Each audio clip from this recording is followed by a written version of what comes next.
नमस्कार मित्रांनो. काल अमेरिकेने चायनावरती परत 245% टॅरिफ लावलेले आहे. प्रचंड घडामोडी घडत आहेत, उलथापालथ होत आहे. 1991 साली आपण जागतिकीकरणामध्ये प्रवेश केला होता. WTOची स्थापना झाली होती. त्यानंतर जागतिकीकरणामध्ये चायनासारखी महासत्ता उदयास आली आणि आता कुठेतरी या टॅरिफ युगामध्ये आपण पोहोचलेलो आहोत. यामुळे 1991 साली जी व्यवस्था तयार झाली होती तीच कुठे कोलमडून पडते की काय अशी अवस्था निर्माण झालेली आहे. यामध्ये प्रचंड मोठे बदल होतील, प्रचंड मोठ्या घडामोडी घडतील. यामध्ये काही देशांना फायदा होईल, काही देशांना तोटा होईल. परंतु शेअर मार्केटची जी दिशा आहे ती या एका वर्षामध्ये पूर्णतः टॅरिफ संदर्भातील ज्या घडामोडी आहेत त्यावरतीच अवलंबून असेल. तर आपण या घडामोडींकडे बारकाईने पाहणं गरजेचं आहे. अतिशय महत्त्वपूर्ण घडामोडींकडे लक्ष देणं गरजेचं आहे. तरच आपल्याला शेअर मार्केटमध्ये कुठल्या सेक्टरमध्ये इन्व्हेस्ट करायचे आणि कुठल्या सेक्टरपासून लांब राहायचं हे गरजेचं आहे, ही माहिती होईल आपल्याला. कारण मित्रांनो, कुठल्या सेक्टरपासून आपल्याला लांब राहायचं हे फार महत्त्वाचं आहे. आपलं प्रिन्सिपल प्रोटेक्ट करणं हे फार महत्त्वाचं आहे. तरच आपण तेजीच्या मार्केटमध्ये परत एकदा पार्टिसिपेट होऊ शकू.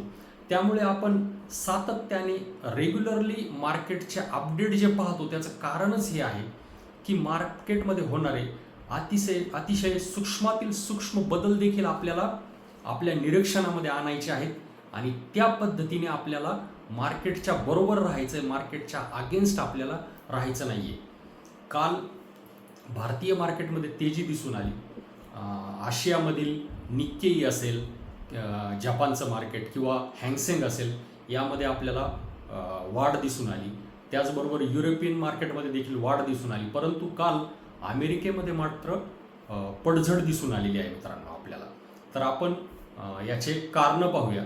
काल FIIने 3,936 कोटींची खरेदी केली आहे इक्विटी सेगमेंटमध्ये कॅशमध्ये आणि DIIने 2,513 कोटींची विक्री केलेली आहे. काल विप्रोचा रिझल्ट आला तर तो अनुमानापेक्षा कमजोर होता. रेव्हेन्यू क्वार्टर 4मध्ये इयर ऑन इयर बेसिसवरती 1.3% वाढलेला आहे.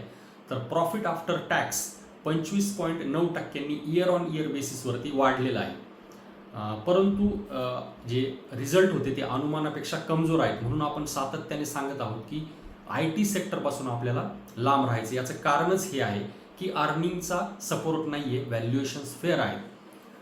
त्यानंतर IMDने भारतीय हवामान विभागाने मान्सूनचा जो अंदाज आहे तो नॉर्मलपेक्षा 5% मान्सून यावर्षी जास्त राहील असा दर्शवलेला आहे. ही चांगली गोष्ट आहे. त्याचबरोबर स्मार्टफोनचा जो एक्सपोर्ट आहे तो रेकॉर्ड ब्रेक लेव्हलवरती पोहोचलेला आहे. तो जानेवारी ते एप्रिल 2025च्या दरम्यान तो $18.31 बिलियन इतका पोहोचलेला आहे. काल एंजल वन या ब्रोकरेजचा रिझल्ट लागलेला आहे तर तो कमी लागलेला आहे, निराशाजनक रिझल्ट आहे. स्वराज इंजिनचा रिझल्ट मात्र त्या तुलनेमध्ये चांगला लागला आहे. इयर ऑन इयर बेसिसवरती 29% नफा दर्शवला गेलेला आहे. त्यामुळे तो शेअर काल 10% वरती ट्रेड करत होता आणि त्याचा इयर ऑन इयर बेसिसवरती नफा हा 45 कोटींपर्यंत पोहोचलेला आहे. काल JBM ऑटो आणि ऑलेक्ट्रा ग्रीनटेक या बस संदर्भात काही महत्त्वपूर्ण निर्णय आले. गव्हर्नमेंट बस स्कीम अंतर्गत 10,900 कोटी रुपये खर्च करणार आहे. ही या दोन कंपन्यांसाठी अतिशय पॉझिटिव्ह गोष्ट आहे. काल विप्रो आणि इन्फोसिसचे ADR खाली होते. त्यामुळे आपण सातत्याने सांगत आहोत की IT सेक्टरपासून लांब राहा. ब्रेंट क्रूड 1% वाढलं मित्रांनो आणि $65.85 प्रति बॅरल या लेवलला ते सेटल झालं. याचं महत्त्वाचं कारण म्हणजे जे इराणकडून जे चायनीज इम्पोर्टर ऑइल घेतात त्यावरती वॉशिंग्टनने काही सँक्शन्स लावलेले आहेत. त्यामुळे ब्रेंट क्रूड हे वरती गेलेलं आहे. त्याचबरोबर गोल्डने काल रेकॉर्ड हाय दाखवलेला आहे.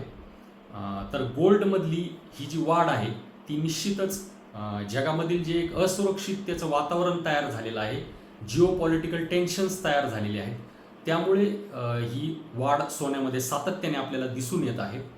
तर मित्रांनो, भारताने 2.5% इम्पोर्ट टॅक्स जो आपण US मधून इथेन आणि LPG घेतो त्यामध्ये 2.5% टॅक्समध्ये कपात करण्याची तयारी दर्शवलेली आहे. ट्रेड सरप्लस अमेरिकेबरोबरचा कमी करण्यासाठी हा निर्णय घेण्यात आलेला आहे आणि अमेरिकेचं हेच उद्दिष्ट आहे प्रत्येक देशाबरोबर की जो काही ट्रेड सरप्लस असेल तो कमी करणे आणि जे काही टॅरिफ असतील ते टॅरिफ समान टॅरिफ लावणे. म्हणजे तुम्ही आमच्यावरती 1% लावला तर आम्ही तुमच्यावरती 1% लावू. म्हणजे कुठेतरी हा जो सरप्लस आहे छोट्या देशांबरोबरचा तर तो कमी करणे आणि तो एका समान पातळीला आणणे की ज्यामुळे अमेरिकेमध्ये जास्त प्रमाणामध्ये वेल्थ क्रिएशन होईल, जास्त प्रमाणामध्ये अमेरिकेमध्ये मॅन्युफॅक्चरिंग येईल. तर या संदर्भामध्ये या सगळ्या घडामोडी आणि हालचाली सुरू आहेत आणि कुठेतरी चायना ही जी नव्याने जी एक जागतिक आर्थिक महासत्ता उभी राहिलेली आहे तर तिला आव्हान देण्याचा हा एक प्रयत्न आहे अमेरिकेचा. तर मित्रांनो, काल रुपया हा 8 पैसे वधारला आणि 85.69ला पोहोचलेला आहे. याचं महत्त्वाचं कारण म्हणजे FIIचा पॉझिटिव्ह इन्फ्लो इंडियन इक्विटी मार्केटमध्ये आपल्याला दिसून आलेला आहे. तर मित्रांनो, अमेरिकेचा डॉलर इंडेक्स जो आहे तो 0.77% काल खाली पडलेला आहे आणि परत तो 99.45 या लेवलला आला आहे. म्हणजे तो परत 100च्या खाली आला आहे. याचं महत्त्वाचं कारण म्हणजे जे क्रिटिकल मिनरल्स आहेत त्यावरती टॅक्स लावण्याच्या संदर्भामध्ये अमेरिकेने इन्व्हेस्टिगेशन सुरू केलेलं आहे. त्यामुळे हा डॉलर इंडेक्स जो आहे तो पडलेला आहे. काल एनव्हिडियाचा जो शेअर आहे तो 6.9% खाली घसरलेला आहे. सेमीकंडक्टर चिपच्या संदर्भामध्ये काही सँक्शन्स लावण्याच्या संदर्भामध्ये निर्णय होतील यामुळे हा शेअर पडलेला आहे. काल निफ्टी बँक सातत्याने आपल्याला मजबूती दाखवत आहे निफ्टीच्या तुलनेमध्ये. त्यामुळे बँकेच्या शेअरकडे आपण आधीपासून सांगत आहोत की आपल्याला लक्ष द्यायचं आहे. प्रायव्हेट सेक्टरमधील महत्त्वाच्या ज्या लिडिंग बँक आहेत त्याकडे आपल्याला लक्ष द्यायचं आहे. RBIने जे रेट कट केले त्याचा देखील आपल्याला फायदा होणार आहे. तर मित्रांनो, आपल्याला या सगळ्या घडामोडींकडे लक्ष द्यायचं आहे, बारकाईने लक्ष द्यायचं आहे आपल्याला आणि कुठेही चुकीच्या सेक्टरमध्ये चुकीच्या शेअरमध्ये आपल्याला फसायचं नाही आहे आणि स्पेक्युलेशन बिलकुल करायचं नाही आहे. शॉर्ट टर्म पोझिशनल ट्रेडिंगचे जे आपल्याला ज्या संधी मिळतील आपल्याला तर त्या संधीमध्ये आपल्याला पैसे लावायचे. त्यासाठी टेक्निकल चार्टचं जे ॲनालिसिस आहे ते आपल्याला कामापुरतं तरी आलं पाहिजे. त्यामुळे आपल्याला हे शॉर्ट टर्म जो काही नफा मिळू शकतो शेअर मार्केटचा त्यामध्ये देखील आपल्याला पार्टिसिपेट व्हायचं आहे आणि आपल्याला आपली वेल्थ क्रिएट करण्याकडं सातत्याने लक्ष द्यायचं आहे मित्रांनो. तर मित्रांनो, तुर्तास इथेच थांबूया. तत्पूर्वी आपल्या व्हिडिओला लाईक करा, शेअर करा आणि आपल्या चॅनलला सबस्क्राईब करूया. इथेच थांबूया. धन्यवाद.